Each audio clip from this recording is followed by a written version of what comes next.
কাল 7 জানুয়ারি 2026 বুধবার। Number seven কেতুকে নির্দেশ করে। যা কিছু সিক্রেট, যা কিছু মানুষের মধ্যে ইলিউশন তৈরি করে, যা কিছু আমরা সহজে নির্ধারণ করতে পারি না, যা কিছু গুপ্ত, নাম্বার 7 সেইটাকেই নির্দেশ করে থাকে। আর টোটাল দেখবেন যে 7/1/2026 অ্যাডিং করে নাম্বার 9 আসছে। নাম্বার 9 হচ্ছে মার্সকে নির্দেশ করে, ফায়ারলি প্ল্যানেট মঙ্গলকে নির্দেশ করে। মঙ্গল কি করে, যে অ্যাক্সিডেন্টকে নির্দেশ করে, কোনো রকম ধরুন অগ্নিকাণ্ড হওয়া বা ধরুন গতিকে নির্দেশ করে। এবার যদি আমরা অ্যাস্ট্রোলজিক্যাল পয়েন্ট অফ ভিউ থেকে দেখি, কালকে বিশেষ করে কালকের দিনে দেখবেন যে দুটো ফায়ারি প্ল্যানেট অর্থাৎ রবি এবং মঙ্গল, ঠিক আছে, সাথে শুক্রকে নিয়ে ধনু রাশিতে, অগ্নিকারক রাশিতে অবস্থান করবে, একই ডিগ্রিতে 22 ডিগ্রিতে অবস্থান করবে। এবং তার উল্টো দিকে থাকবে দেবগুরু বৃহস্পতি বক্রী অবস্থায় মিথুন রাশিতে, বায়ুকারক রাশিতে। যখন কোনো গ্রহ বক্রী থাকে তার কারকত্ব কিন্তু, তার শক্তি কিন্তু বৃদ্ধি পায়। এবং রাহু বায়ুকারক রাশি কুম্ভ রাশিতে অবস্থান করবে, যার নবম দৃষ্টি ধনু রাশিতে যাবে, যেখানে রবি মঙ্গল এবং শুক্রের যে কম্বিনেশনস তৈরি হচ্ছে।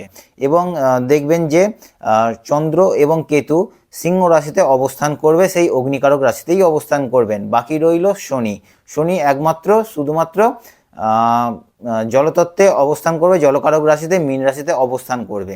যখন একাধিক প্ল্যানেট যখন কোনো রাশিতে বা কোনো তত্ত্বে অবস্থান করে, তখন সেই ঘরের বা সেই তত্ত্বের কারকত্বকে কিন্তু বৃদ্ধি করে দেয়। ধরুন কোথাও আগুন জ্বলছে, তো সেখানে বায়ু প্রবাহ হচ্ছে এবং সেটা দ্রুত গতিতে প্রবাহিত হচ্ছে, তাহলে সেটা কি হবে, সেই আগুনটা আরও স্প্রেড করবে, আগুনটা আরও ছড়িয়ে দেবে। তো কালকের দিনে কিন্তু সেই ধরনেরই কিন্তু প্ল্যানেটারি কম্বিনেশনস তৈরি হচ্ছে। কোনো রকম ব্লাস্ট হওয়া বা কোনো রকম অগ্নিকাণ্ড, বা ধরুন কোনো রকম ধারালো বস্তু থেকে সাবধানে থাকা। যারা ধরুন র্যাশ ড্রাইভিং করছেন, নিজেদের গতিকে কন্ট্রোলে রাখা, সেই দিকে সতর্ক হতে হবে, সচেতন হতে হবে। বা যারা ধরুন ইলেকট্রিক্যাল ইকুইপমেন্টস নিয়ে কাজ করছেন, সেদিকে একটু বিশেষ সতর্কতা অবলম্বন করা প্রয়োজন। কোনো দূরবর্তী স্থানে যাত্রা করছেন, একান্তই খুব আর্জেন্ট না হলে কালকে যাত্রাটি আপনারা ক্যান্সেল করতে পারেন বা পিছিয়ে যেতে পারেন। একজন প্রকৃত অ্যাস্ট্রোলজার বা নিউমারোলজিস্টের কাজ মানুষকে ভয় দেখানো নয়, সেখানে অ্যাস্ট্রোজন মানুষকে আগে থেকে সাবধান করে আসে, সতর্ক করে আসে, সচেতন করে রাখে।